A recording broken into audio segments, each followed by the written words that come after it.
Lagi. Richard yang record. Biar ini. Si Richard ada wifi nggak? Udah di record. Nah, tuh udah tuh.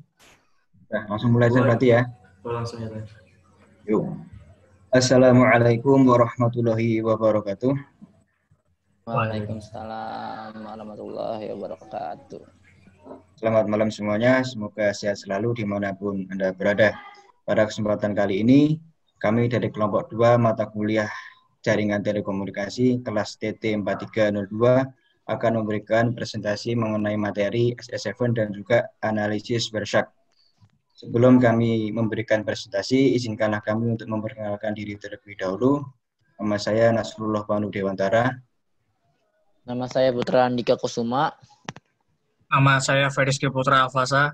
Nama saya Richard Jabarul Akbar. Nama saya Ahmad Faris.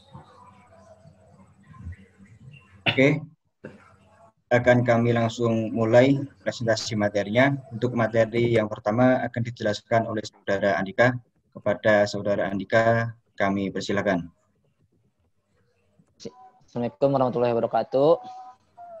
Di sini saya akan menjelaskan apa itu SS7. SS7 itu adalah sekumpulan protokol persinyalan telepon yang digunakan untuk mengatur sebagian besar panggilan telepon jaringan telepon publik atau PSTN di dunia. SS7 terutama mengatur dalam menghentikan panggilan telepon, tetapi penggunaan lainnya termasuk terjemahan nomor, mekanisme penagihan prabayar, portabilitas nomor lokal, layanan pesan singkat atau SMS. Nah, atau SS7 itu protokol signaling yang out of band-nya menyediakan pembangunan hubungan bagi telekomunikasi advance. Nah, SS7 protokol yang pertama itu standar for telecommunication defined by International Telecommunication Union atau itu. Nah, itu ini yang meresmikan atau menstandarisasi telekomunikasi di dunia. Yang kedua itu definisi prosedur dan protokol dengan elemen jaringan di jaringan telepon publik atau yang di PSTN.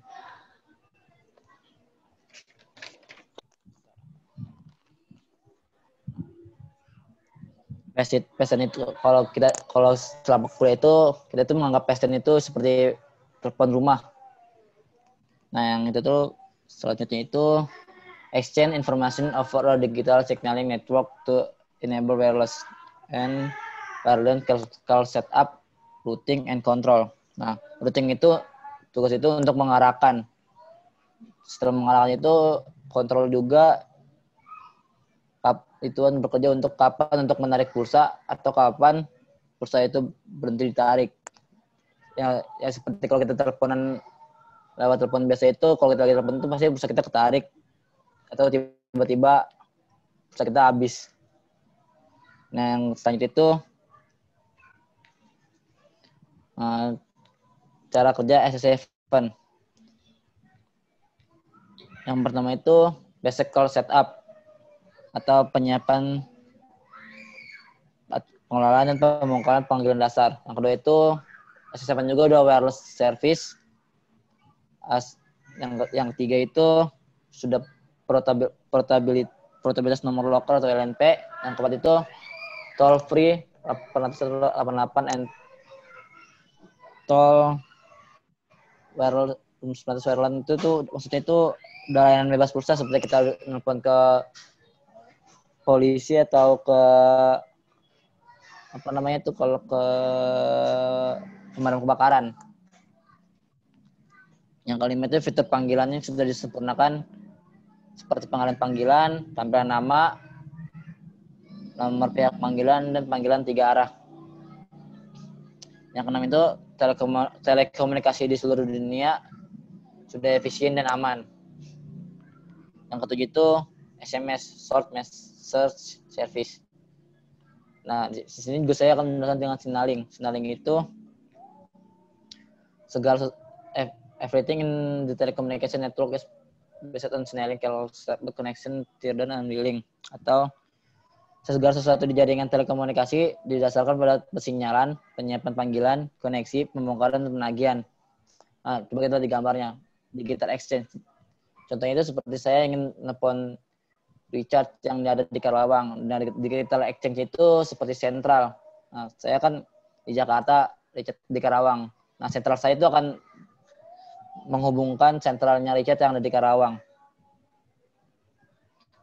Yang selanjutnya itu yang ada lingkaran merah dan hijau itu disebut kanal. Kanal itu berisi suara atau signal kita. Selanjutnya itu signaling 1. Signaling 1 itu SS7 message itu tuh pesan SS7 itu bentar. Pesan SS7 itu secara size memiliki 56 sampai 64 kbps dan dua arah and to exchange between network element dan antara network element. Yang kedua itu signaling across of outband dedicated and rather that in band of voice signal, atau pensinyalan terjadi di luar band pada saluran khusus daripada di pita pada saluran suara. Yang ketiga itu SS7 is form of common channel signaling that provide intelligence out to the network, atau SS7 adalah pensinyalan secara umum yang memberikan kecerdasan ke jaringan dan memungkinkan penyiapan dan pembongkaran panggilan, penyiapan dan penyambungan panggilan secara yang lebih cepat.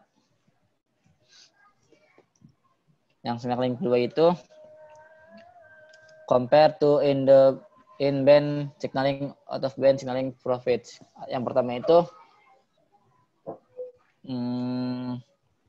durasinya lebih cepat, faster call setup times, durasinya lebih cepat. Yang kedua itu more efficient as of voice circuit, itu lebih efisien.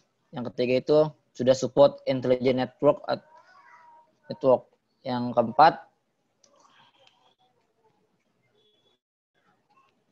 itu kontrol yang lebih baik atas penggunaan jaringan yang curang. Yang kelima, menurunkan biaya pengoperasian jaringan dengan mengurangi tautan SS7.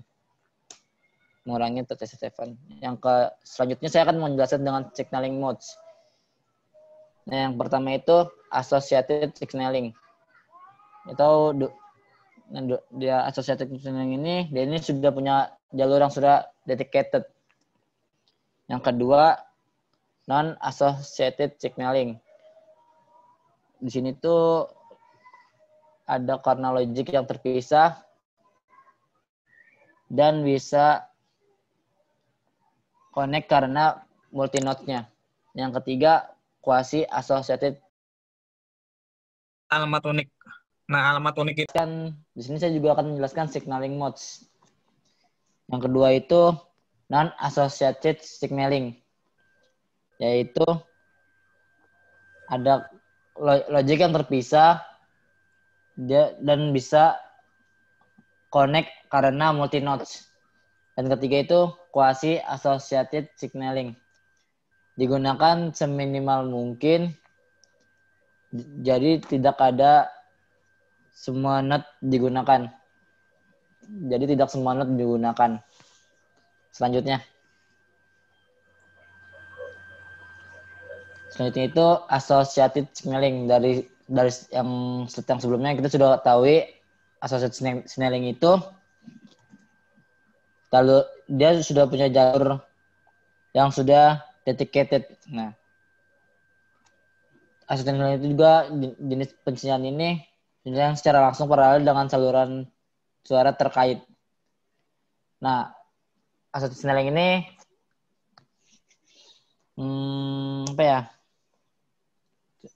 yang circuit kita itu sudah punya jalur yang dedicated nih. Dari switch A ke switch B itu kan ada voice trunk. Nah, di sini juga ada signal data. Nah, signal data ini sudah dedicated nggak bisa digunakan ke switch C atau atau yang lainnya. Selanjutnya akan dibacakan oleh Feriski. Ya, jadi di sini saya akan menjelaskan tentang non-associated signaling. Nah, jadi pada metode non-associated signaling ini, data dan signalingnya itu akan dilakukan pada jalur yang berbeda dengan yang associated signaling. Nah, kalau dari associated signaling, kita bisa menggabungkan dari titik A, misalnya dari titik A ke B. Tapi di metode non-associated signaling ini, kita menggunakan jalur yang seperti ada di slide. Nah, pada signaling ini, metode signaling ini bisa jadi melewati lebih dari satu node. Nah, karena melewati berapa node di jalur signalingnya, nah itu dapat menyebabkan suatu delay. Misalnya dari titik A ke B itu makan waktu 2 detik, itu bisa bertambah menjadi 5 detik ataupun 10 detik.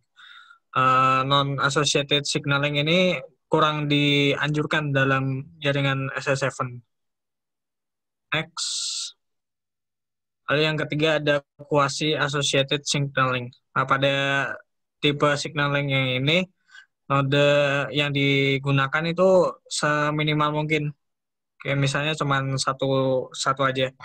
Meskipun ada tiga titik yang mau dihubungkan, misalnya sentral A, sentral B, sentral C, yang seperti ada di slide ini. Nah, dengan adanya satu node ini, maka akan mempermudah untuk komunikasi lebih cepat. Dan metode ini lebih direkomendasikan untuk SS7. Itu disebut dengan point kode atau PC.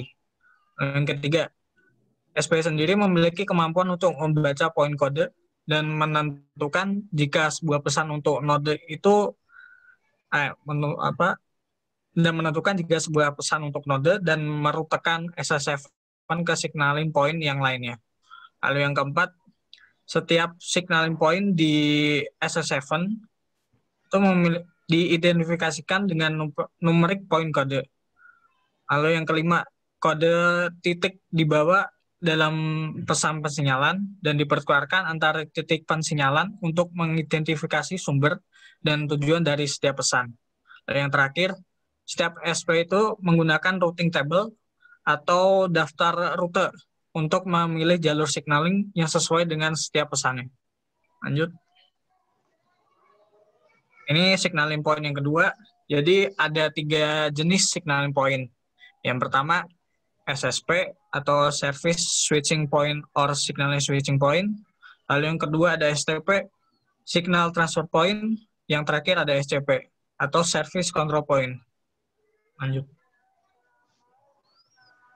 Ini ilustrasi dari macam-macam signal point yang tadi.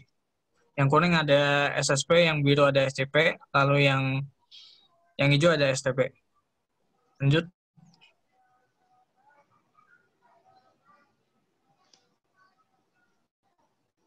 Terus saya akan menjelaskan beberapa perbedaan antara STP dan SCP.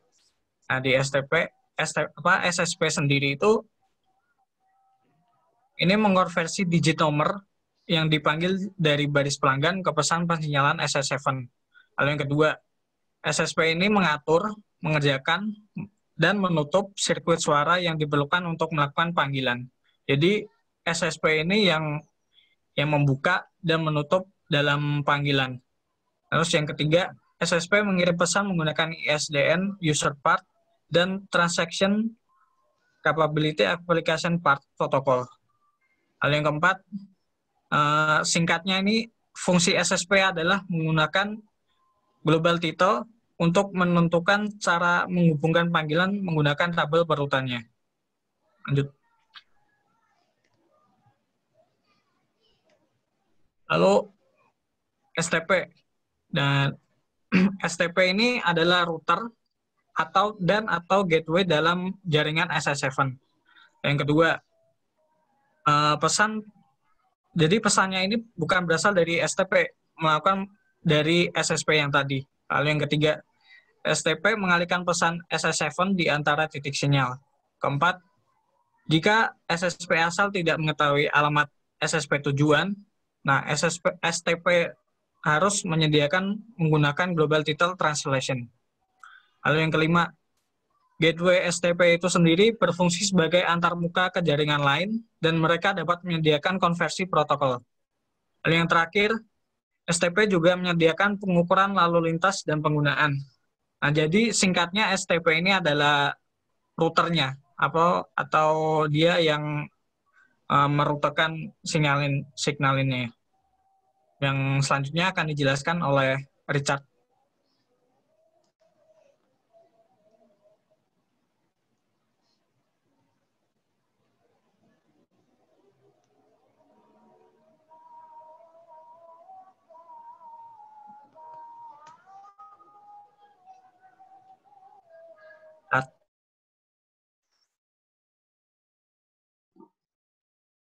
Nah, nama berikutnya Sih, yaitu Boy.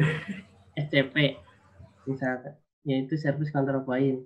Nah, misalkan tadi kan ada user. Nah, user ini akan mencari aksesnya ke database. Nah, apakah user ini ada apa tidak bisa dibuktikan. Dimana misalkan itu kan ada yang bisa akses itu hanya melalui Service Control Point atau bisa disebut dengan SCP. Lanjut.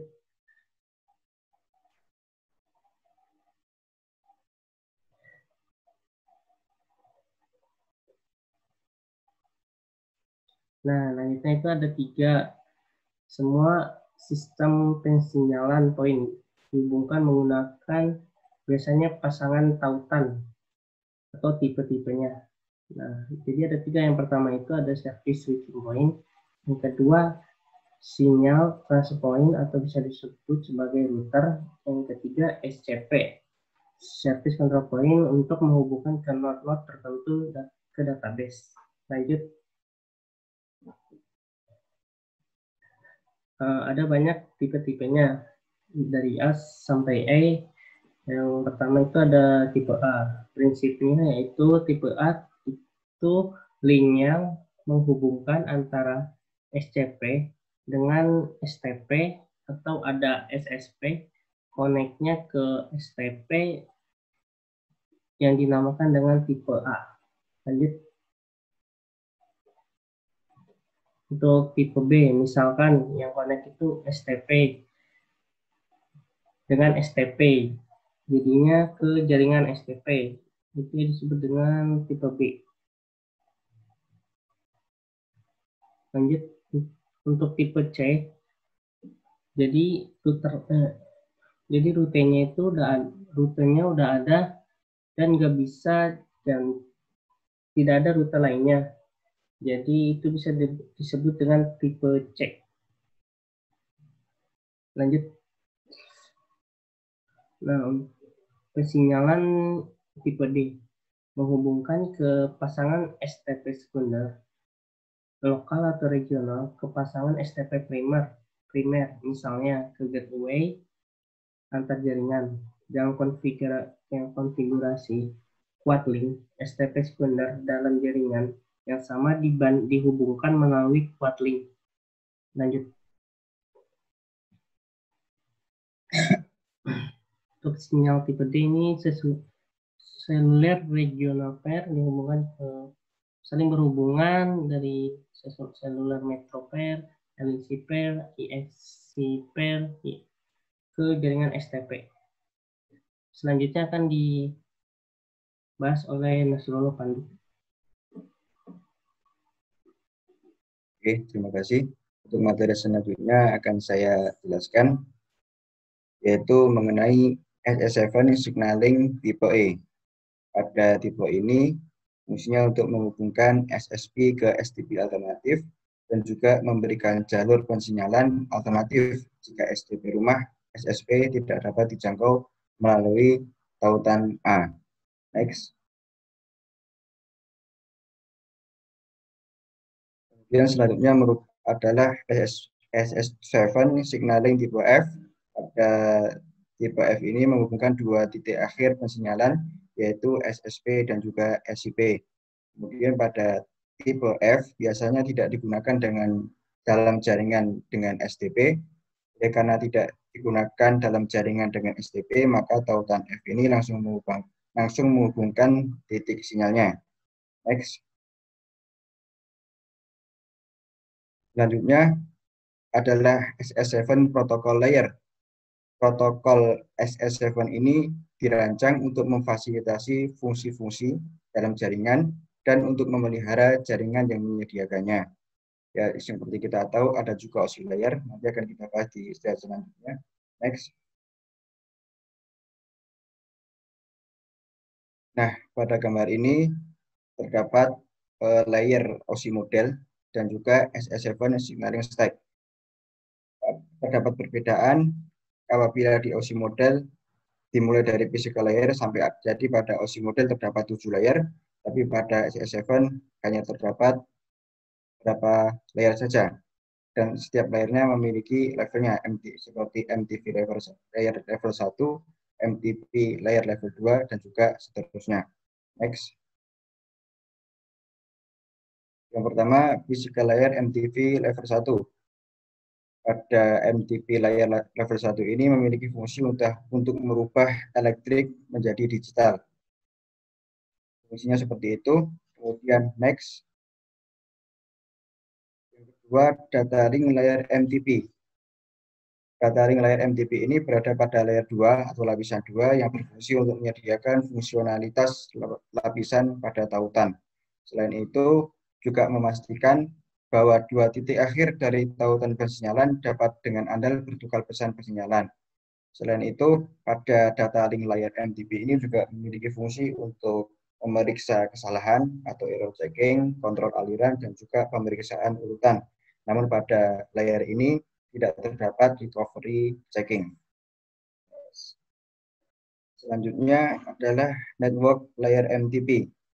Network layer MTP ini berada pada lapisan 3 atau layer 3 yang berfungsi untuk memperluas fungsionalitas yang disediakan oleh MTP level 2, yaitu untuk menyediakan fungsionalitas lapisan jaringan.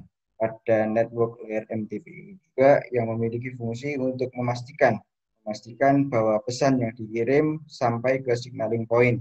Dan kita ketahui bahwasanya signaling point itu ada banyak, tapi pada prinsipnya satu node itu pasti ada signaling point-nya. Next. Selanjutnya, signaling connection control path atau SCCP. Pada SCCP ini memiliki fungsi untuk membackup kelemahan yang dimiliki oleh MTP. Nah, kita tahu bahwa di MTP tadi memiliki fungsi kelemahannya adalah kemampuan untuk menangani aplikasi dalam titik sinyal. Pada MTP hanya menerima dan mengirim pesan dari sebuah node secara keseluruhan, tapi itu tidak berurusan dengan aplikasi perangkat lunak dalam suatu node. Jadi itu kelemahan dari MTP yang kemudian akan di-backup oleh signaling connection control path. Kemudian fungsi dari SCCP juga adalah pengalamatan atau routing yang disebut dengan global title. Next. Selanjutnya adalah ISDN user path. Pada bagian ini mendefinisikan pesan dan juga protokol yang digunakan untuk memutus jaringan atau menghubungkan jaringan komunikasi di telepon kabel. Pada ISUP ini juga digunakan untuk panggilan ISDN dan juga non-ISDN. Next. Selanjutnya, ini ada gambar layer SS7, yang mana pada layer SS7 ini dibagi menjadi dua, yaitu ada bagian MTP dan juga ada bagian user path. Pada bagian MTP, di layer 1 ada MTP level 1 yaitu physical, pada layer 2 MTP level 2 yaitu data link, pada layer 3 yaitu MTP level 3 yaitu network, dan juga pada user path ada ISUP, TCP, MAP, dan juga yang lain-lainnya. Next. Oh ya, untuk presentasi selanjutnya akan dijelaskan oleh Saudara Ahmad Faiz. Oke, untuk masuk slide ke 35 ini, kita masuk ke bagian gambar ini, yaitu SS7 in big picture atau SS7 dalam gambaran besar. Jadi di sini itu ada rangkaian SS7, rangkaian suatu jaringan telepon sederhana, jaringan telepon tradisional. Di sini sudah ada kerangkanya yang menyambung sampai ke end usernya, yaitu analog phone, fax, dan sebagainya. Ini juga ada GSM. Nah, kenapa bisa ada GSM di sini? Nah, SS7 ini sendiri tidak hanya digunakan untuk telepon rumah saja, atau tidak hanya digunakan untuk fax, modem, dan PBX, dan sebagainya ini, melainkan juga digunakan dalam jaringan GSM yang pada zamannya itu sudah cukup majuan, sudah menggunakan wireless. Nah, teknologi lama seperti SS7 ini masih digunakan dalam GSM. Nah, ini penting karena dia juga membantu pengaturan rute pada saat menelpon. Jadi mau diarahkan kemana, diputus atau disambung.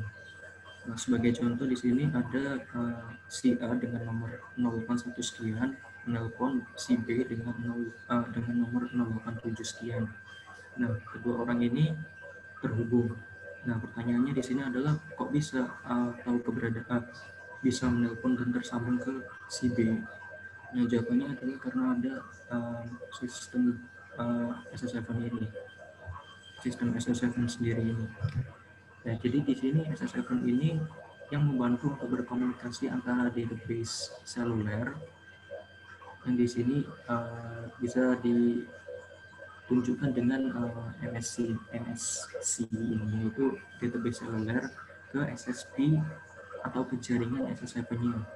Jadi ini GSM dan SS7 ini terhubung. Nah, selanjutnya SS7 ini meskipun teknologi lama, kenapa masih ada infrastrukturnya itu masih ada sampai sekarang? Nah, ini karena SS7 sendiri ini masih dapat digunakan untuk membantu sebagai landasan atau fondasi untuk generasi yang lebih muda atau generasi sudah lebih canggih. Itu masih bisa digunakan sebagai fondasi. Lalu selanjutnya kita masuk ke point code. Jadi point code sendiri itu apa? Jadi point code ini sebenarnya sama seperti IP address pada OSI layer, di mana itu merupakan standar untuk memproses data dengan berbagai layer-layernya. Jadi di point code ini seperti di slide 34. Nah, ini di sini di user port ini terdapat point code-nya di sekitar sini. Jadi SS7 itu sama dengan teknologi internet atau OSI layer. Jadi dia punya penamaan pengalamatan sendiri. Kalau di teknologi internet itu IP address, kalau di SS7 ini pakai point code.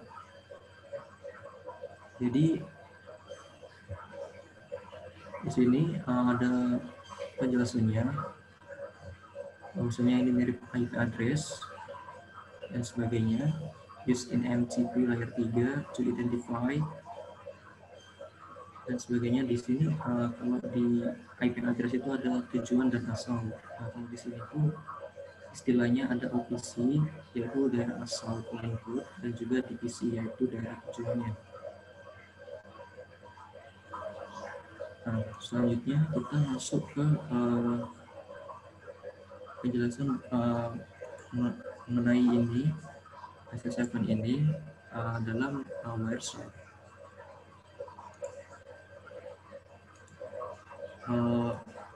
Andika tolong share screen-nya dimatikan dulu.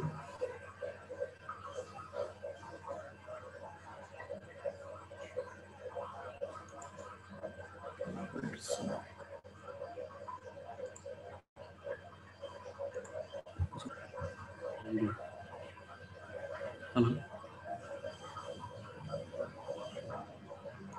Sudah terlihat ya kayaknya. Oke, langsung mulai saja. Di sini ada file sebuah file simulasi gitu, istilahnya. Jadi di Wireshark itu sebenarnya software untuk memantau yang seperti ini nih. Gimana bahasanya? Jadi intinya gini. Jadi di sini itu ada SS7. Nah, di sini dapat terlihat terlihat SS7 layernya. Jadi seperti OSI layer tadi, ada MPP2, ada bagian-bagian MPP3 dan sebagainya. Nah, di sini juga kenapa kok bisa ada internet protocol atau IP di sini? Nah, ini IP bisa ada di sini karena meskipun ini bukan standar yang digunakan dalam internet, teknologi internet, yaitu IP, teknologi IP, maupun IP, tapi SS7 ini bisa diintegrasikan atau ditransfer atau terjemahkan ke teknologi yang lebih mudah dan lebih baru. Nah, di sini point code yang ada di SS7 itu dapat dijadikan sebagai IP Internet Protocol dengan pengalamatan sebagai berikut, yaitu 10, 0, 2, dan 2. Nah, jadi secara keseluruhan atau secara overall ya, itu teknologi SS7 meskipun teknologi yang lama tapi masih bisa connect dengan internet, jadi bisa nyambung dan bisa berjalan dengan beriringan lah. Nah, di sini juga ada signaling connection control port dan sebagainya. File ini lebih menjelaskan ke apakah SS7 ini bisa diintegrasikan dengan teknologi internet yang berupa teknologi IP address, itu pengalamatan versi IP. Nah, selanjutnya ada salah satu file Wireshark lagi di sini. Nah, di file ini dapat terlihat jelas SS7 secara orisinal, jadi tidak ada campur tangan pemindahan